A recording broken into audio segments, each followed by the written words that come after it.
Hello, fellow preppers. 'Tis I, the Rumpled One.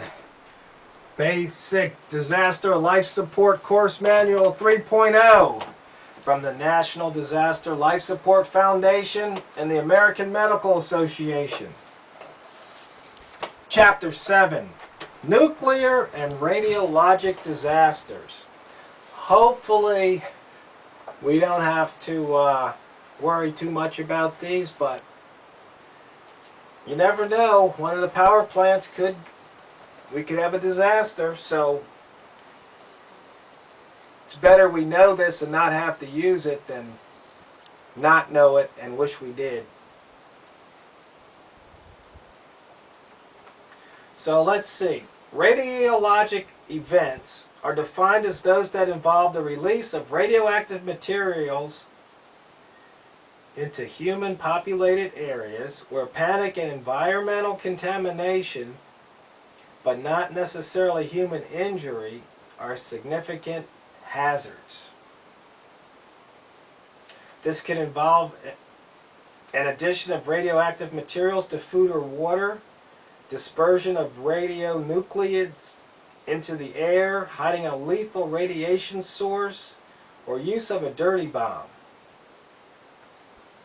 Now, nuclear events involve a nuclear detonation and an accompanying massive explosion, devastating fireball, mass fire, shock wave, pulse of gamma radiation, and the production of radioactive fallout.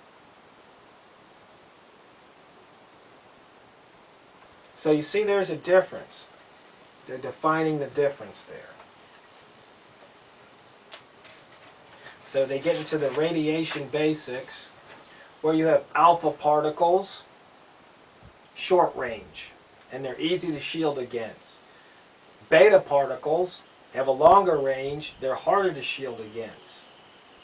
Gamma radiation has a very long range and is very difficult to shield against.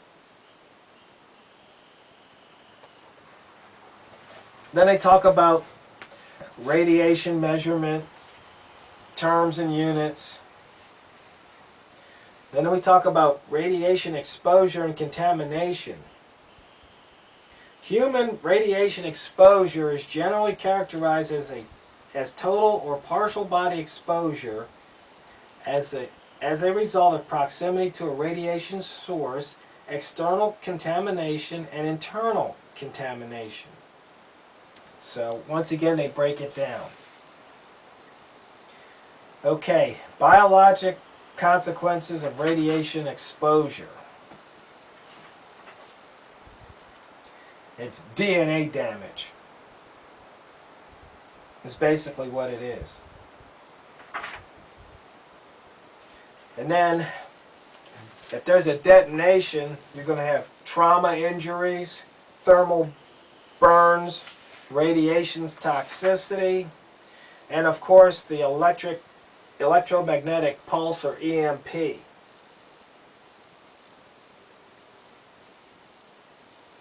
Now, situational awareness and detection. You basically need the appropriate radiation survey equipment.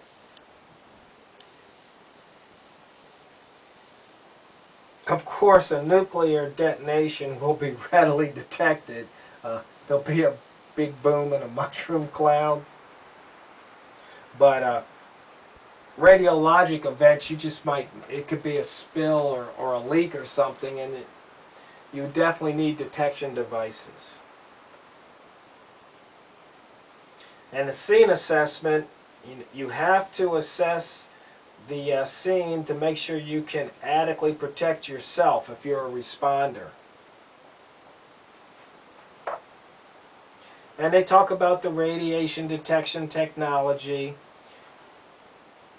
You have field detection devices or meters, isotope identifiers, and airborne particulate detectors. And we have a hazard assessment. Of course, there'll be fires in some cases. Buildings might want to collapse.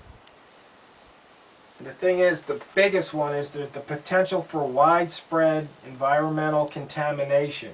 The wind can blow particles everywhere.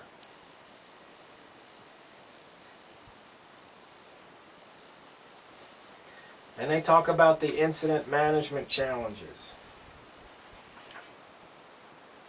And support services, information sharing, personal protective equipment, radiation exposure monitoring,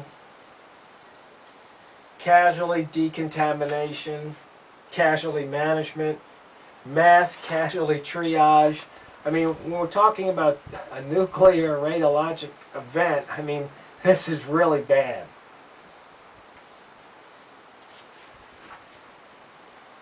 They talk about the clues to radiation exposure. Okay, nausea, vomiting, fatigue, lassitude, diarrhea. So you have to know about these. They talk about the trauma care, diagnostic testing, therapeutic interventions.